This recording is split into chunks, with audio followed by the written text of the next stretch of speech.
Jared's POV. When Mariposa left the party, sinundan ko siya pero hindi ko na ito naabutan pa. Nakasalubong ko ang nag-aalalang si Lara kaya tinanong ko siya kung nakita niya si Mariposa. Nagmamadali daw itong umalis. Habang umiiyak sabi nito na nagpakaba sa akin. Ginawa kong lahat para hanapin siya pero mailap sa akin ang tadhana. Nang tinawagan ko siya ay nakahinga ako ng maluwag nang sagutin niya ito. Maririnig mo sa boses niya na umiiyak ito. Pinilit ko siyang tanungin kung nasaan ito pero ayaw niya itong sabihin sa akin. Nang marinig kong paghikbi niya ay hindi ko mapigilang hindi mapamura. Sinaktan ko siya at hindi ko mapapatawad ang sarili ko kapag may nangyari ditong masama. I tried calling her again but she didn't answer. Shit, what did I just do to her? Tanong ko sa sarili ko at nag-aalalang inihilamos ang aking kamay sa aking mukha. Nagagalit ako sa sarili ko dahil sa sitwasyong kinasasangkutan ko. Mahal na mahal ko siya, gaya ng pagmamahal na meron ako sa aking pamilya. If only this wedding will be off, ay sasaya talaga ako. Ilang oras na ako nagdadrive para hanapin ito. Hindi ko pa din siya makita. Sinubukan ko siyang tawagan ulit at nang may sumagot sa kabilang linya, ay nagtaka ako dahil hindi ito si Mariposa. Tinignan ko pa kung siyang tinatawagan ko at napakunot ang noo ko nang makitang tama naman ang numero. Bakit nasa yung cellphone na yan? Sino ka? Agad na tanong ko. Sir, binigay po ng babaeng nandito ang telepono niya kasi pinakiusap niya ako sa kaibigan niya. Asan ang mayari ng cellphone na yan? Andyan pa ba siya? Ayos lang ba siya? Sunod-sunod na tanong ko. Actually sir, nakatulog na po siya sa gilid ng store. Naubos niya po kasi ang binili niyang alak habang umiiyak. What? Tama bang narinig ko? Inubos niyang alak? Anong alak ang ininom niya? Nag-aalala ng tanong ko dahil ang malamang lasing ito ay mas lalong nagpapakaba sa akin. Red Horse po sir. Napagkamalan niya po atang Coke dahil halos magkakulay sila nito. Shit! Mura ko. What is your location miss? Tanong ko dito para mapuntahan ko na agad siya. Ortigas branch po na 7-Eleven. Katapat po ng Binigma Hotel sir. Kaano-ano niyo po ba siya at sino po kayo? Nagtatanong na sabi ng nasa kabilang linya. I'm Jared Salvacion at employer niya ako. Wala siyang alam sa pasikot-sikot dito sa Manila. Pakitig na naman siya hanggang sa dumating ako. I'll be there as soon as I can. Pakiusap ko dito. Magsasalita pa sana ito ng accidentally ay mapindot kong end button. Imbis na tawagan ko ito ulit, ay pinandar ko na sasakyan ko ng mas mabilis para makarating agad ako. Halos palilparin ko ng kotse ko na makarating lang agad. Wala na akong pakialam kung mahuli man ako ng pulis. Basta makita ko siyang ligtas at maiuwi. Pagdating ko sa store ay nadismaya ko na. Nadatnan ko. Wala na daw ito't nasundo na ni DJ. Napuno na selos ang sistema ko sa kaalamang kasama niya ngayon si DJ. Habang lasing ito, nagpasalamat muna ako sa babae bago ako umalis at umuwi na. Pagdating ko sa bahay ay nakasalubong ko si ma'am. May lakad daw kami ng maaga bukas kasama ang mapapangasawa ko. I just nodded dahil wala ako sa mood para makipag-usap. Lutang ako ngayon dahil sa kakaisip kay Mariposa. Nasaktan ko siya at hindi ko alam kung mapapatawad ko bang sarili ko. Pagdating ko sa kwarto ko'y pabagsak ako nahiga sa kama at itinakip ang kanan kong braso sa aking mata. Hindi ko na namamalayang nakatulog na pala ako dahil sa pagod. Kinabukasan, maaga kaming umalis ng bahay. Magkatabi kami ni Bianca pero hindi ko ito kinikibo dahil okupado pa din ang utak ko kung kamusta na si Mariposa. Ilang oras din ang itinagal namin sa pinuntahan naming wedding planner. Ang usapang 3 buwan ay naging 2 buwan na lang. Kailangan kong makaisip ng paraan para hindi matuloy ang kasal pero paano? Ang 1 buwang natitira ay napakahirap mag-isip ng plano pero para kay Mariposa ay gagawa ako ng kahit na anong paraan. Hindi naman pwedeng ako ang umatras dahil makukulong si Dad. Napatingin ako sa katabi kong tumatango-tango lang sa mga sinasabi ng kausap namin. Hindi ko mabasa ang saloobin niya dahil seryoso lang ito lagi. Hindi rin kami nag-uusap na kaming 2 lang. May mga sinabi pang kausap namin pero wala akong maintindihan kahit isa. Nang matapos na ay nagpaalam na agad akong uuwi na dahil masama ang pakaramdam ko. Dediretso daw sina Ma'am at Dad sa opisina kaya napatingin ako sa aking katabi. I have some appointments to do. I can manage. Seryosong sabi nito at pumara ng taxi. Nakatulala lang ako nakatingin sa sasakyang sinakyan niya at napailing na lang. Kakaiba din kasi ang aura ng babaeng mapapangsawa ko. Gagawa ako ng paraan para hindi matuloy ang kasal. Hintayin mo ko, mahal ko. I will do everything para ikaw ang maiharap ko sa altar. Pangako yan. Mahinang sambit ko at naglakad na papunta sa aking sasakyan at umuwi na. Nasa bungad pa lang ako ng subdivision nang mapansin kong nakaparadang sasakyan sa labas. Nakita ko may kayakap si Lara. Nang kumalas ito sa yakap nila at mapagtanto kong si Mariposa yun, ay mabilis kong pinaharurot ang aking sasakyan para makarating ako kaagad. Bago pa ako makalabas sa sasakyan ko ay nakita ko na siyang pumasok sa sasakyan. Mabilis akong lumapit dito at kinatok ang bintana ng sasakyan pero hindi niya ito binubuksan. Nang maramdaman kong umaandar ng sasakyan ay agad akong pumunta sa harap ng kotse para hindi sila makaalis habang sumisigaw. Hindi ako umalis sa harapan ng sasakyan nila dahil alam ko na kapag nakaalis sila ay mahirapan ko nang makausap si Mariposa. Nang lumabas si DJ sa driver's side ay agad akong lumapit sa side ni Mariposa at katokin ito ulit. Please Mariposa, kausapin mo ko, magpapaliwanag ako, mahal ko. Nagmamakaawang sabi ko habang kinakatok ang bintana ng kotse. Mariposa please, pakinggan mo ko. Kahit ilang beses kong katukin ang bintana ng kotse niya ay hindi ito lumalabas. Napatingin ako kay DJ nang magsalita ito.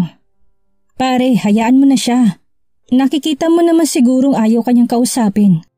Hayaan mo na kami makaalis, sabi nito. Hindi ko siya pinansin na tumarap ulit sa bintana. Mariposa please, harapin mo naman ako, kahit ngayon lang. Kausapin mo ko. Makulit ka rin no?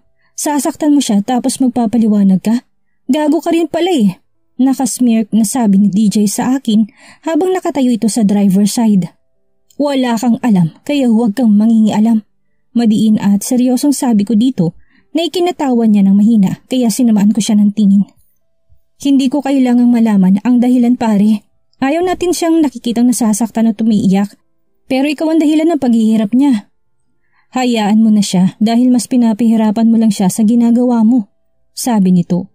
Na hindi ko pinakinggan at kinatok ulit ang bintana. Bago pa ako makapagsalita ay napatingin ako kay DJ nang magsalita ulit ito. Tigas din ang ulo mo. Ayaw kanya kausapin, bakit hindi mo maintindihan? Ayaw kanyang makita o makausap man lang, kaya manahimik ka na lang. Nagpanting ang tenga ko't lumapit dito habang masama ang tingin ko sa kanya. Bakit ka ba nangingialam? Sigaw ko dito't kinuwelyuhan siya.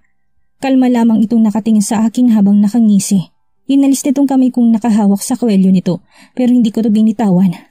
Sinaktan mo siya at sapat ng dahilan yun para ilayo ko siya sa'yo, Jared. Sana inisip mo si Mariposa bago mo siya sinaktan. Sabi nito tinulak ako. Wala kang alam? Sigaw ko dito at sinuntok siya sa mukha na agad niyang kinatumba sa semento. Susugurin ko sana ito ulit nang sumigaw si Mariposa sa kabilang side na nakapagpatigil sa akin. DJ! Sigaw nito na nakapagpadurog sa aking puso. Nang lapitan nito si DJ at tinayo ay bumagsak ang depensa ko. Malungkot ako nakatingin sa kanila habang hawak-hawak nito si DJ sa kamay. Siya din ang nagpuna sa gilid ng labi ni DJ na may dugo. Nakatalikod ito sa akin. Kaya hindi nito nakita ang takas na luhang naglandas sa aking pisngi. Mariposa, malungkot kong tawag pero hindi ito lumingon sa akin na mas lalong kinalungkot ko. Magpapaliwanag ako. Sana pakinggan mo naman ako, mahal ko. Pakiusap ka dito. Ano pa bang dapat may paliwanag, senyorito? Ikakasal ka na, tanggap ko na yun. Hayaan mo na lang ako. Nakatalikod na sabi nito. Please, mahal ko. Hindi ko kayang mawala ka. Sambit ko dito at nilapitan ko siya para mayakap. Hindi ito gumalaw sa kinatatayuan niya habang nakayakap ako sa kanyang likod. Hayaan mo ko magpaliwanag, mahal ko. Pakiusap. Tuluyan na ako napaiyak na hindi man lang ito nagsalita at nakatayo lamang. Wala akong pakialam kahit kaharap ko pa si DJ o may makakita mang umiiyak ako. Basta ang gusto ko lang ay makausap siya at masabi kong sitwasyon ko. Ayoko siyang mawala at sigurado ako doon. Nakita kong tinanggal ni DJ ang kamay ni Mariposa. Sa braso niya at pinsil ito bago nagsalita. You two need to talk, Mariposa. Bigyan mo siya ng chance para makapagpaliwanag. Alam kong mahal ka niya at may dahilan siya. Kaibigan mo ko tayo katang nakikita na sasaktan at umiiyak ng ganyan. Gusto kong sumuya ka sa taong mahal mo, Mariposa. Kausapin mo siya at ayusin niyo ang problema na magkasama. Mahal kita, alam mo yan, pero mas mahal ka niya. Mahabang pahayag nito na ikinatingin ko sa kanya nang nagpapasalamat. Thank you, pare. Don't thank me yet, Jared. Ayusin mo problema niyo. At sana sa susunod na pagkikita natin ay maayos na kayo't hindi ko na siya makita pang umiiyak kailanman.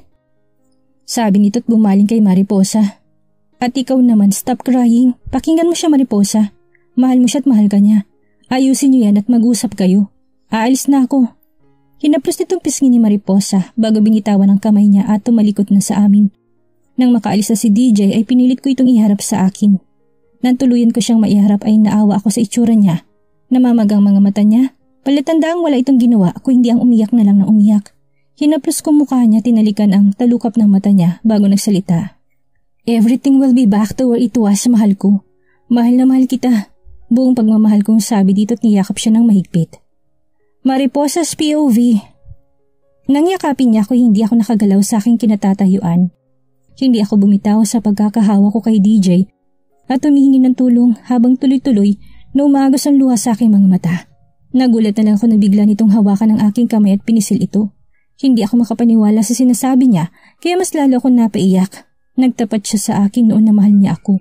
Pero sinabi kong hanggang kaibigan lang ang may bibigay ko dito. Kahit na ganoon na hindi niya pa rin ako tinalikuran at nandyan pa rin siya sa tabi ko. Nang makaalis na ito ay nanatili pa din ako nakatingin sa kawalan habang umiiyak. Gusto ko mang humarap kay senyorito pero ayaw ko makita niya ang luhaan kong muka. Nang magtagumpay ito sa pagpihit sa akin ay hinalikan niya ang talukap ng aking mga mata. Nang sinabi niyang mahal na mahal niya ako ay mas lalo akong napaiyak. Sigurado na kasi ako sa puso ko na siya lang ang nag-iisang nagmamayari nito. Yumakap ako dito ng mahigpit at umiyak sa kanyang dibdib. Mahal na mahal din kita, sabi ko sa pagitan ng aking pagiyak. Bigla na lang niya ako nilayo sa kanyang katawan at tinignan ako ng hindi makapaniwalang tingin. Mahal mo na ako, mahal ko? Tanong nito na ikinatango ko bago nagsalita. Hindi naman siguro ako iiyak ng ganito at masasaktan ng sobra-sobra kung hindi pa kita mahal, senyorito. Sagot ko dito at pilit pinupunasan ng luha sa aking pisngi. Nakita kong ngiting bumulatay sa mukha niya, tinawakan ng magkabilang pisngi ko. Mahal na mahal kita, mahal ko. Ngayong alam ko nang mahal mo din ako, ay hindi ko hayaang magkahiwalay tayo.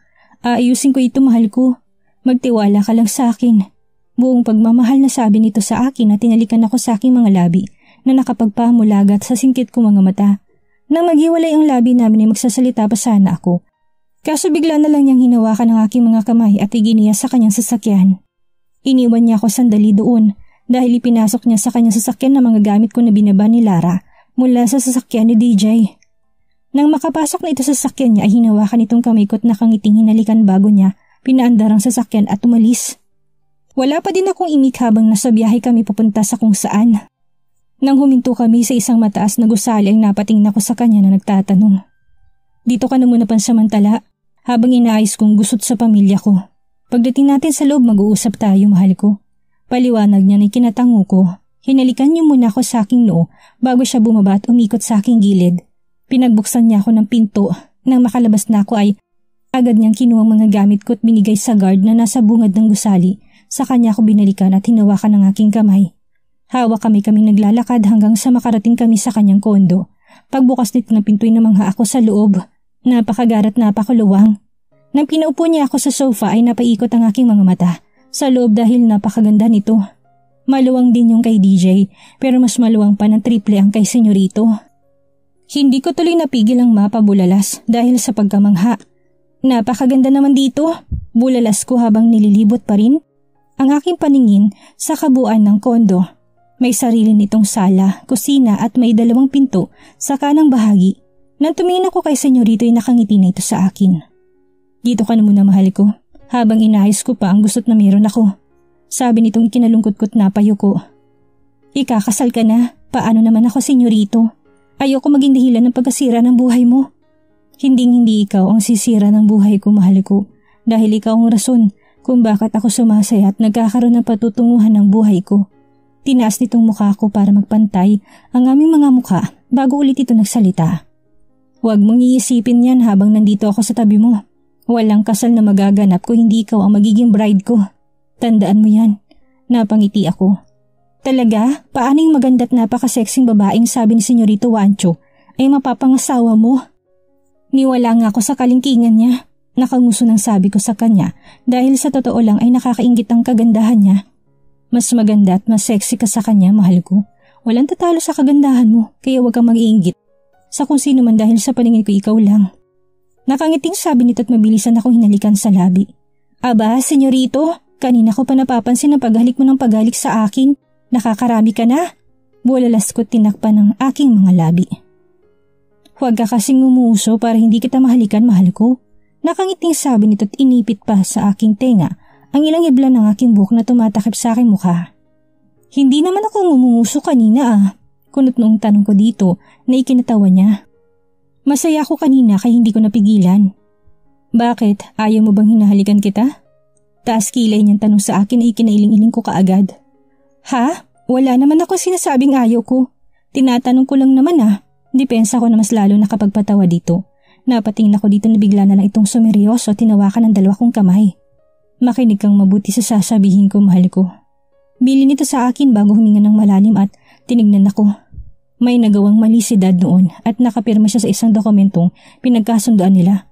Akala ni Dad ay biro lamang yun dahil nakainom silang lahat. Pero nang magkita sila ng kaibigan niya sa New York ay nagdemand ito na dapat masunod yun. Tumigil ito sa pagsasalita at mataman pa din ito nakatingin sa akin na parabang naghihintay kung anong sasabihin ko. Nakikinig ako, senyorito. Sabi ko ditong ikinahinga niya na naman ng malalim. Hindi pumayag si Dad sa gusto niya, kaya blinakmail niya si Dad. May sasabihin pa sana ito nang pinutol kong sasabihin niya at nagsalita. Aba, hindi naman po pwedeng pilitin niya si senyorito Juancho na gawin ang hindi niya gusto. Masama siya, senyorito. Dapat sa mga taong yan pinapakain sa pating. Tumatangong sabi ko dito na ikinatawa niya na mahina. Anong nakakatawa? Kunot nung tanong ko dito na ikinailing niya. Wala, mahal ko. Ang cute mo kasi. Itutuloy ko na ba sasabihin ko? Tanong nito sa akin at bumalik ng seryosong mukha nito. Tumango ako. Sige, senyorito. Kapag hindi daw tinupad ni Dad ang kasunduan ay ipapakulong siya nito na ayaw naming mangyari. Hindi naman ako nakatiis kaya napatanong naman ako. Ano man bang kasunduan yun, senyorito? Tanong ko na ikinlungkot ng mukha niya, kaya hinaplos kong kanyang pisngi. Kailangan kong pakasalan ng nag-iisang anak nila at kailangan maganap ang kasal in 2 months. Dapat 3 buwan kaso nagmamadali ata yung kaibigan ni Dad, kaya pinaikli niya. Sinubukan naming makiusap pero ayaw nito. Malungkot itong napatingin sa akin bago ulit nagsalita. 1 buwan, mahal ko. 1 buwan na lang ang natitira at kailangan ko siyang pakasalan. Nagulat at natulala ako sa sinabi niya. Kung 1 buwan na lang, bakit niya pa sinasabing akong mahal niya kung ikakasal na ito? Mahal na mahal kita at gagawin kong lahat para hindi matuloy ang kasal na yun. Basta magtiwala ka lang sa akin at huwag mo kong iiwan. Ikaw lang ang lakas ko para makaisip ng paraan para hindi ito matuloy. Manatili ka lang sa tabi ko, kakayanin kong lahat. Pakiusap nito sa akin na ikinatango ko. Naawa ako sa kalagayan niya dahil naipit ito sa sitwasyong hindi niya gusto. Magtitiwala ako sa iyo, senyorito, at pinapangako ko na hindi kita iiwan at mananatili ako sa tabi mo hanggang sa makahanap ka ng solusyon sa problema mo. Nandito lang ako. Hinaplos ko mukha niya at ngumiti dito. Maraming salamat sa pag-intindi mo, mahal ko. Mahal na mahal kita. Buong pagmamahal ko siyang tinignan at nilapit ang aking mukha sa kanya. Nang halikan ko ito sa kanyang labi ay nagulat ito at hindi makapaniwalang nakatitig lang sa akin. Mahina akong natawa sa reaksyon niya. Akala niya kasi siya lang ang marunong humalik. Aba, ako din kaya. Madali lang naman gawin ito dahil idadampi mo lang naman ang labi mo sa labi niya. Hinalikan mo ko, mahal ko? Gulat na tanong nito sa akin na ikinataas ng kilay ko. May problema ba sa ginawa ko, senyorito? Nung ikaw ang nanghalik, hindi naman ako nagtanong Taas kilay kong tanong dito na ikinailing at ngumiti na. Pwedeng isa pa? Nakangiting hirit nito sa akin. Siniswerte ka na ata masyado, senyorito. Ang dami mo pang kasalanan sa akin tapos ihirit ka pa. Sa susunod na lang ulit. Irap ko dito. Nagulat na lang ako na bigla niya akong niyakap ng mahigpit at bumulong sa aking tenga. Mas magiging masaya ako kapag tinawag mo kong mahal ko. Ikakasaya ng puso ko. Bulong nito. Matagal ko na din itong gustong tawaging mahal ko kaso nahihiya talaga ako. Napangiti ako nang may maisip akong kalokohan. Ayaw ko nga. Iling ko dito na ikinalungkot niya at huminga ng malalim. Ang dali naman itong sumuko, hindi man lang ako pilitin. Mahirap ba akong tawagin sa ganoon, mahal ko? Wala naman akong magagawa kung ayaw mo. Basta't maghihintay ako. Huwag mo kong iiwan kahit anong mangyari dahil hindi ko kakayanin kapag nawala ka. Pakiusap nito sa akin na kaningiti ko ng malapad at hinawakan ng kamay niya habang nakayakap ito sa akin. Hindi kita iiwan, mananatili ako sa tabi mo magpakailanman. Depende na lang kung sabihin mo hindi mo na ako mahal. Umiling-iling ito na sabihin ko yan.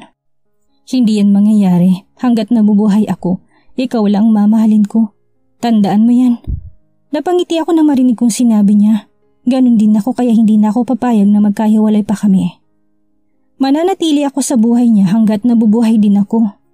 Mahal na mahal kita. Sambit ko tumarap dito. Makikita mong gulat at hindi makapaniwala sa kanyang muka kaya mahina ulit ako natawa. Dahan-dahan ko nilapit ang aking muka sa kanyang muka, tinalikan ito sa kanyang mga labi. Matagal kong dinampi ang aking labi sa kanyang labi. Napapikit na lang ako nang bigla na lang gumalaw ang labi nito, tinalikan niya ako ng buong pagmamahal. Mariposas POV. Nagising ako nang may ngiti sa aking mga labi dahil naalala ko nangyari kagabi. Nakangiti akong bumangon at hawak-hawak ang aking labi.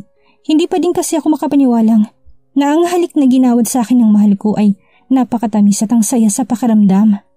Napatingin ako sa sofa kung saan ito piniling matulog. Mahimbing itong nakapikit at pilit na pinagkakasyang katawan sa maliit na upuan. Dahan-dahan akong bumangon at lumapit dito. Kinumutan ko siya at naupo ako sa kanyang tabi. Napakagwapo niya talaga kahit natutulog ito. Hindi ko mapigil ang haplusin ng kanyang muka para makasiguradong hindi ako nananaginip lang at kasama ko nga talaga ito. Hindi pa ako nakontento. Nilapit ko pang mukha ko sa mukha niya. Hindi ko alam kung bakit naging gawain ko ng paghalik sa labi nito na hindi ko naman dating ginagawa. Nakakaadik ang kanyang labi na parabang lagi nag-iimbitang halikan ko ito. Nang nailapat kong labi ko sa labi niya ay napamulagat ako dahil bigla niya nalang ako niyakap at mas nilapit pang katawan nito sa akin. Namula ako sa ginawa ko dahil nahuli ako sa aktong pagnanakaw ng halik. Aalisin ko na sanang labi ko sa labi niya nang bigla na lang niyang hinawakan ng batok ko at pinalalim ang aming halikan. Napapikit na lang ako't ginaya ang paraan ng paghalik nito kagaya ng kagabi. Nang tinapos nitong halikan namin ay nakapikit pa din ako at parang gusto pa ng isa. Pagmulat ko ang nakangiting mukha ng mahal kong bumungad sa akin. That was a perfect morning greetings from you, mahal ko. Sambit nito na kinangiti ko kahit namumula pang aking mukha. Akala ko kasi tulog ka pa. Bakit ba kasi laging nangaakit ang labi mo't parang tinatawag akong halikan ko to? Nakanguso ng sambit ko na kinatawa nito ng mahina. Parang gusto ko yan. Hindi ko na kailangan pang halikan ka dahil ikaw na mismong humahalik sa akin, mahal ko. Pinapakilig mo tuloy ako. Hindi ako makapaniwala sa sinabi niyang kinikilig ito sa akin. Dahil sa pagkakaalam ko ay ang mga babae lang ang dapat kinikilig sa mga ginagawa ng lalaki. Napakunot ang noo ko, tinanong ito. Pwede ba yun, mahal ko? Yung kayong mga lalaking kinikilig? Wala naman akong ginagawa na dapat mo ikakilig. Takang tanong ko dito na mas kinalawak ng ngiti niya. Kahit wala kang gawing, mahal ko, sa mga salita pa lang na lumalabas sa bibig mo ay napapasaya mo ako at napapakilig mo ko nang hindi mo napapansin. Hindi lang babae ang kinikilig, mahal ko. Pati kami mga lalaki, lalo na kung ganito kaganda at kasweet, ang pinakamamahal namin. Sambit nito tinaplos ang aking mukha. Sana ganito na lang lagi ang mabungaran ko pagising ko, mahal ko. Yung nakangiting mukha mo at paghalik mo na nagpapamulat ng aking mga mata. I love you, mahal ko. Napangiti ako. I love you too, mahal ko. Pinahiga niya ako sa tabi nito at pinagkasya namin ang aming sarili sa maliit na sofa. Tawa ako ng tawa dahil halos mahulog na ako sa aking kinalalagyan pero hindi hinahayaan ni Jared na mahulog ako. Mahigpit niya akong niyayakap habang ang mga paa niya nakapulupot sa aking bewang. Mahal ko, patanong na tawag ko dito. Bakit, mahal ko? Malambing na tanong ito pabalik sa akin at nagmulat ng kanyang mga mata. Kasi yung kasi, hindi ko maituloy-tuloy na bigkas ko. Nakita ko namang napakunot ang noon nito kaya nag-peace sign ako sa kanya at alanganing napangiti. Ano bang sasabihin mo, mahal ko? Tanong ulit nito sa akin kaya napayuko ako sa kanyang dibdib bago nagsalita. Bakit ang bango mo? Naiba tuloy ang tanong ko sa kanya nang masamyo kong bango ng humahalimuyak sa kanyang katawan. At bakit ang tigas ng dibdib mo? Sunod kong tanong dito habang hinahaplos ang dibdib niya at pinipisil ko pa ito. Don't do that, mahal ko. Nahirapang bigkas niya kaya napatingin ako dito. Nakita ko nakapikit na ito. Do what, mahal ko? Masama bang haplusin ko to? Nagtatakan tanong ko't pinagpatuloy ko pang paghaplos sa kanyang matitigas na dibdib. Pababa sa kanyang mala Adonis na abs. Ang sarap hawakan at nakakainganyo dahil napakatigas nito. Shit! Narinig kong mura niya at kasabay nito yung pag-ungol nito. Mas lalo ako nagtaka. May masakit ba sa'yo, mahal ko? Nag-aalalang tanong ko dito na marinig kong pag-ungol niya. Nakita ko namang napailing ito't dahan-dahang napamulat. You're driving me crazy, mahal ko. Sambit nitong kinatas ng aking kilay. Ako ba'y pinaglolo ko mo, mahal ko? Taas kilay kong tanong dito na ikinatingin niya nang nagtataka sa akin. Kailanman hindi kita niloloko. Paano mo nasabi yan? Tanong ko dito na ikinairap ko. Pa you're driving me crazy ka pang nalalaman dyan, mahal ko? Wala nga akong sasakyan tapos mag-drive pa kaya. Irap ko sa kanya na kinatawa nito. Anong nakakatawa? Taas kilay kong tanong dito na marinig ko malakas itong pagtawa.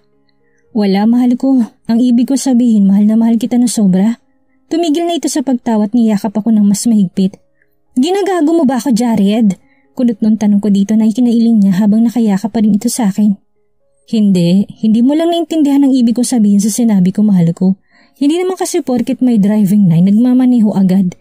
Hindi ganun yun. Paliwanag nito sa akin, kinahinga ko ng malalim dahil sa higpit ng yakap nito sa akin. Hindi na ako makahinga, mahal ko. Bitaw, sandali. Balak mo na ata akong patayin sa higpit eh. Bulong ko na ikinahingi nito ng tawad at niluwagan ang pagkakayakap nito sa akin pero hindi ito kumalas. Mahal na mahal kita. Kahit anong mangyari, ikaw ang pipiliin ng puso kong mahalin at wala ng iba. Nakangiting sabi nito sa akin, kanapangiti na din ako. Mahal na mahal din kita. Walang papalit sa'yo dito. Sabi ko tinuro pang aking dibdib. Hinintay ko na lamang na lumapat ang labi nito sa aking labi nang makita kong balak nito kung halikan. Lumalim ang halikan namin at hindi ko maipaliwanag kung bakit bigla na lang uminit ang paligid namin. Hinila niya ako pa ibabaw sa kanya at patuloy niya pa din akong hinahalikan at hinahagod ang aking likod. Hindi ko na napigilan ang sarili ko. Napahawak ako sa dibdib nito at mas pinalalim pang halikan namin. Napamulat na lang ako nang may maramdaman akong matigas na bagay na parang tumutusok sa aking puso. Bigla kong naiangat ang mukha ko para patigilin ito sa paghalik sa akin at tinanong ito. At dahil nakayakap ito sa akin, hindi ako basta-basta makatayo sa kinahigaan ko. Ano kasi, mahal ko? Ano yung nakatusok sa may puso ko na matigas na bagay? Kunot nung tanong ko na ikinatawan niya ng mahinat na pailing. Do I need to answer that, mahal ko? Nakangiting tanong nito sa akin na ikinairap ko. Paano ko malalaman kung ano yun? Hindi ko naman mahawakan dahil napakahigpit ng yakap mo sa akin. Kaya sabihin mo na lang. Sabi ko dito na mas kinatawa nito. Nagtatanong ako tapos tatawanan niya lang. Pasalamat siya't mahigpit ang yakap nito sa akin. Kung hindi ako ang kakapa doon at tatanggalin kung ano man yung nakakatusok na bagay na yun. Napatili na lang ako nang bigla niyang pinagpalit ang pwesto namin. Ngayon siyang nasa ibabaw at ako nang nasa ilalim. Mas lalo kong napatili na maramdaman ko na mas lalo itong tumutusok sa may ibabang bahagi ng katawan ko. Wah! Tanggalin mo na yun, mahal ko! Mas lalo tumutusok! Tili ko na mas lalo naman itong kinatawa at mabilis na umalis sa ibabaw ko at dumiretso sa banyo. Naiwan akong nakahiga sa upuan at nakatingin sa banyong pinasukan niya. Bigla na lang nang iwan tong lalaking to. Para pinapatanggal lang yung tumutusok na yun. Irap po sa may pinto ang akala may si senyorito ang pintuan. Baka tinanggal niya na lang yung tumutusok. Tumatangong sabi ko sa sarili ko at bumangon na sa pagkakahiga. Nakangiti akong lumabas ng kwarto at tumungo sa kusina para magluto ng kakainin namin. Nilabas ko muna ang mga gagamitin ko bago ako nagsaing ng bigas.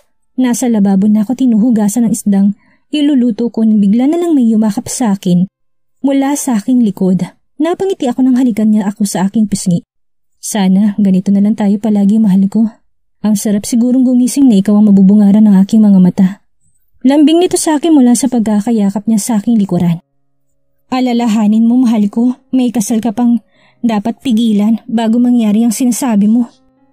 Nakangiti kong paalala dito habang nililinisan kong isdang hawak-hawak ko. Gusto kong manghaplusin ang mukha nito, hindi pwede. Baka mangumisda ito't masayang ang kabanguhan nito. Mahal ko naman, kailangan mo pa talagang banggitin ang tungkol sa bagay na yan. Dapat ang isipin mo ay yung tayong dalawa lang. Walang kasal-kasal na yan. Dahil sisiguraduhin ko sa'yo na hindi matutuloy ang kasal na sinasabi mo. Pangako, mahal ko.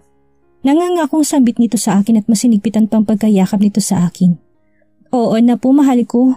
Umayos ka na dyan para makapagluto na po akong kakainin natin.